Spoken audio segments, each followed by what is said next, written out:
si tu me donnes un enfant, je te le donne. Alléluia. Parce que nous, dans l'église, nous sommes devenus égoïstes, n'est-ce pas?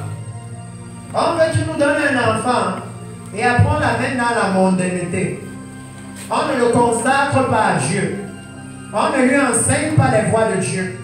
C'est pourquoi la jeunesse de l'église, maintenant, ils veulent être soi. Ils veulent être à la mode. Ils veulent être comme les enfants qui voient à la télé, qui ne craignent pas Dieu et dont les parents ne craignent pas Dieu. Ils veulent être comme les enfants qui voient dans les séries immorales qui passent à la télé. Les jeunes filles veulent s'habiller avec des habits mini. On ne leur a pas enseigné que ton corps est le saint temple du Saint-Esprit. Tu ne peux pas en faire le corps d'une prostituée. On ne leur a pas dit ça. On ne leur a pas dit que dans Proverbe, il dit que je me tenais à la fenêtre de ma maison et j'ai vu une femme qui avait la mise d'une prostituée. Ça veut dire qu'il y a une apparence qui correspond à la prostituée. On ne leur a pas dit ça.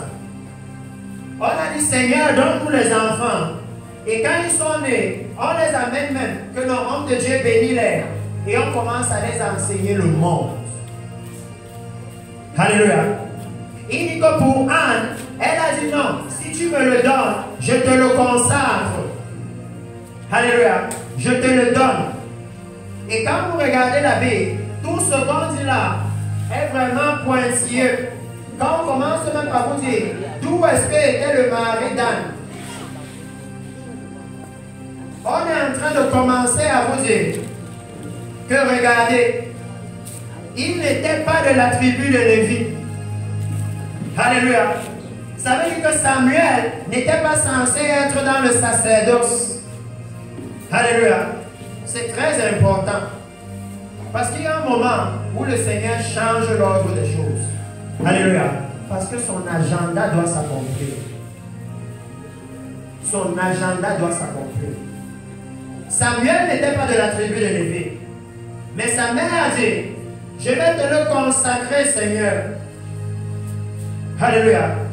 Et quand vous voyez dans la suite, comme on va voir, la prêtrise de Samuel, c'était une prêtrise puissante, n'est-ce pas? Est-ce qu'il se pourrait que dans l'église, nous sommes en train de dire que nous avons été consacrés depuis le ventre de notre mère, alors que notre mère ne nous avait pas consacrés depuis son ventre? Pourtant, elle était dans l'église. Alléluia. Elles sont dans l'église, mais elles ne consacrent pas leurs enfants à l'église. Si vous voyez ce que Anne avait fait, la loi voulait déjà, parce que je vais d'abord parler aux femmes, la loi voulait déjà que quand l'enfant est né, on l'amène au temple et on le bénisse. Anne l'a fait. Alléluia. Mais la Bible va vous dire que chaque année, Anne amenait un éphod de lin à son enfant. Et la Bible dit, un plus éclatant, ce sont les œuvres justes et saintes. Chaque année, elle enseignait la justice à son enfant. Chaque année, chaque année. Est-ce que nous avons fait ça maintenant dans la vie? Parce que souvent on est surpris. Que pourquoi la jeune génération de pasteurs sont tellement tournés vers l'argent, vers l'évangile de prospérité? Pourquoi est-ce que personne n'arrive à tenir debout? Rapidement, il y a les scandales sexuels qui arrivent. Alléluia. Il dit que non. Depuis le ventre, elle avait préparé la prêtrise. Alléluia. Avant même la conception de Samuel. Alléluia. La vision qu'elle avait pour lui, ce n'était pas non, il faut qu'il soit un PDG avec beaucoup d'argent. Il faut qu'il craigne. Alléluia. Avant même que l'enfant ne soit dans son ventre, elle avait déjà engagé que non, si tu me le donnes, non Seigneur, je le mets à ta disposition tous les jours de sa vie. Regardez ça. Une personne qui pleure pour l'enfant et qui dit que dès qu'on me donne l'enfant là, je te le remets. Alléluia. Je te le remets. Et pour nous, l'Église, nous avons demandé au Seigneur des enfants. Et nous ne les avons pas consacrés à Dieu. Quand vous arrivez dans les églises, vous les voyez avec les danses et les habillements immoraux au pupitre, dans l'immoralité sexuelle. Elles sont à la chorale, enceintes, il n'y a pas de mari. Dans l'église. Et de cette façon, nous avons voulu que le Seigneur visite. Nous avons oublié qui est l'Éternel. Parce que c'est le même Dieu. Le Dieu qui disait à Israël que si je viens au milieu de vous alors que vous êtes un peuple correct, je vais vous détruire. C'est pour ça que souvent il ne visite pas. Alléluia. Parce qu'il aime son peuple. Il veut qu'il se répande d'abord et qu'il les visite dans les bonnes dispositions. Parce que dans les mauvaises dispositions, ce sera la catastrophe. Alléluia. Il aime l'église.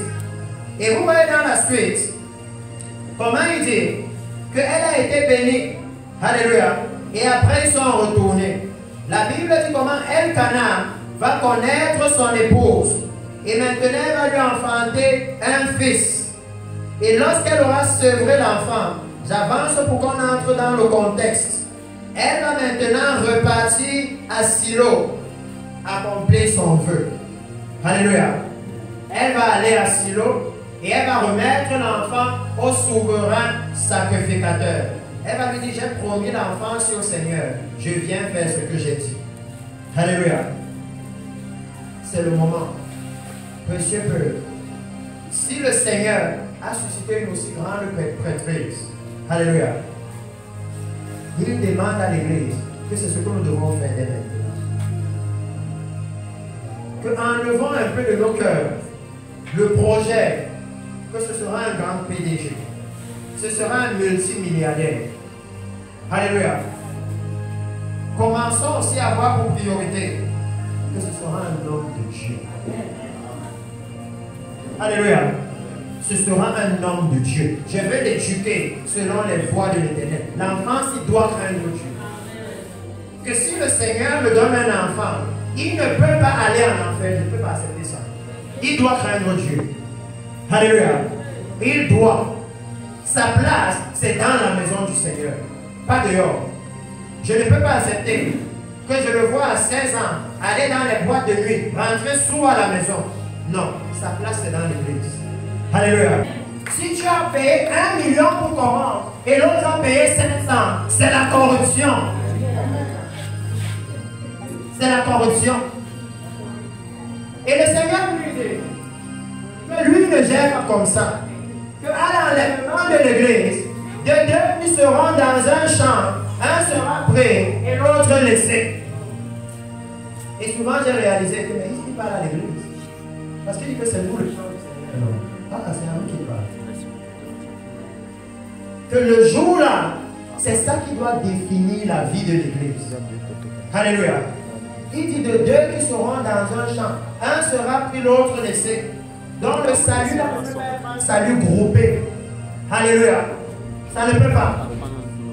Parce que ici, il dit qu'en Israël, il y avait deux préfets au même moment. Il y avait le sacerdoce des fils d'Élie, qui étaient comme ceux qui devaient naturellement entrer dans le sacerdoce. C'était les descendants d'Aaron. Alléluia. Mais il y a un moment où eux, ils étaient occupés par le manger et le boire. L'évangile de l'estomac. L'évangile, là aussi le panier des offrandes est plein. Ça veut dire que aujourd'hui Dieu était là. Le jour où il n'y a rien, non, vraiment, c'est mauvais. C'est comme si Dieu n'était pas occupé. Le Seigneur n'était pas là. Il dit que pendant qu'eux, ils étaient dans cet évangile-là, de l'autre côté, il y avait un autre sacerdoce. La Bible dit, Samuel faisait le service. Alléluia. Devant l'Éternel. Alléluia. Dans la Bible, quand on dit que quelqu'un se tient devant l'Éternel, ça veut dire qu'il sert aussi. Luc chapitre 1, verset 114, il dit que servir Dieu, c'est marcher devant lui. Alléluia. Dans la justice et la sainteté tous les jours de sa vie. Alléluia. Que Samuel, pendant que eux, ils étaient devant les morceaux de viande, Samuel, lui, il était devant l'Éternel. Alléluia. deux sacerdoces. Un autre qui était dans l'idolâtrie et un autre qui était dans la vraie adoration. Alléluia. Pas à pas. Et vous voyez le Seigneur dit, il était revêtu d'un éphod de lin. Sa mère, regardez pourquoi je parlais des femmes. Le rôle de la mère de Samuel. L'éphod de lin, c'est, si vous avez lu le vêtement du sacrificateur, c'était un composant essentiel du vêtement sacerdotal. Alléluia. S'il n'avait pas le vêtement sacerdotal, il ne pouvait pas apparaître devant le Seigneur. Parce que c'était conçu de façon à ce qu'il y avait même les cloches en bas. Pour que quand il entre là-bas, les cloches là font le bruit. Si quelque chose lui arrive là-bas, personne d'autre n'a le droit d'entrer. On doit seulement le tirer avec un fil de l'eau. Alléluia. L'éphod de lin était quelque chose de fondamental pour apparaître devant le Seigneur.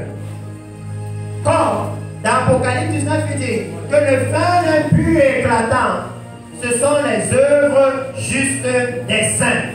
Alléluia. Et regardez maintenant ce qu'il dit. Il dit que le vêtement des fausses, sa mère lui faisait chaque année une petite robe et la lui apportait en montant avec son mari pour offrir le sacrifice annuel.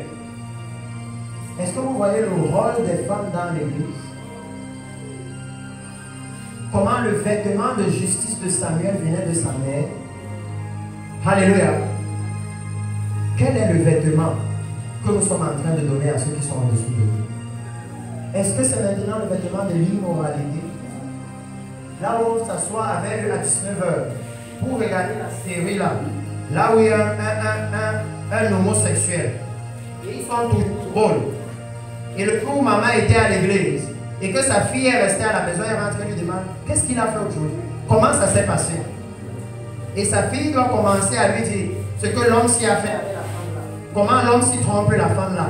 Qu'est-ce qu'on est en train de lui enseigner? Est-ce qu'on n'est pas en train de lui dire que non, c'est bien, c'est comme ça qu'il faut vivre? Pourquoi après, on est surpris à 15 ans avec le gros ventre? C'est ce qu'on lui a montré à la télé. On lui a montré que non, nous on aime ça. C'est ça que nous on aime. Il dit que non, mais pour Samuel, la mère de Samuel a focalisé. Elle a planté dans la maison de l'Éternel. Alléluia. C'est là-bas qu'elle a mis. Et quand il était là-bas, elle s'est assurée qu'il est un éphod de lin, qu'il marche dans la justice. Alléluia. Elle ne l'a pas mis devant Trace TV. Parce que maintenant, pour les parents chrétiens, à 90%, c'est la télé qui éduque nos enfants. Nous-mêmes, on n'a pas le temps. C'est la télé. Ce qu'ils voient à la télé, c'est ça qui fait leur éducation. C'est pour ça que c'est très simple. Regardez leur habillement. Et vous regardez la télé, vous allez comprendre qui leur a s'habiller comme ça. Alléluia. Il dit que non. La mère de Samuel, elle suivait la croissance spirituelle de son fils. Alléluia. Elle était impliquée dans le fait que Samuel apparaisse devant l'Éternel. Et vous savez que pour apparaître devant l'Éternel, ça veut dire qu'il avait accès au lieu très saint, n'est-ce pas? Oh oui. Si Dieu laissait déjà Samuel apparaître dans le lieu très saint, alors que la loi de Dieu dit que c'est seulement le souverain sacrificateur, il y avait un souci, n'est-ce pas? Ça veut dire que Dieu était déjà en train de changer le sacerdoce, n'est-ce pas? Il y avait un problème. Parce que la loi est claire. C'est seulement le souverain sacrificateur qui entre là-bas. Quand maintenant Samuel aussi, qui n'est même pas lévite, il n'est pas descendant d'Aaron, il n'est pas lévite, peut aussi entrer là-bas. Il y a un problème. Il y a quelque chose qui ne va pas. Et ça n'a pas alerté Israël. Ça ne les a pas alertés. Il dit, Élie bénit Elkanah et sa femme, en disant que l'Éternel te fasse avoir les enfants de cette femme, pour remplacer celui qu'elle a prêté à l'Éternel. Et ils s'en retournèrent chez eux. Lorsque l'Éternel eut visité Anne, elle devint enceinte, et elle enfanta 3 fils et 2 filles. Et le jeune Samuel grandissait auprès de l'Éternel. Alléluia. Je veux qu'on voie un peu comment volontairement elle a donné son enfant à l'Éternel. Et l'Éternel lui a maintenant donné plus. Regardez. Mais nous dans l'église, nous courons après les enfants là. Et quand on les a, on fait d'eux des bons mondains. Bons mondains. Au point où il ne connaît aucun passage biblique. Même comment on ouvre la Bible, il ne connaît pas. Il dit non. C'était ça le standard. Alléluia. C'est de nous que doit venir la sainte postérité qui doit suivre.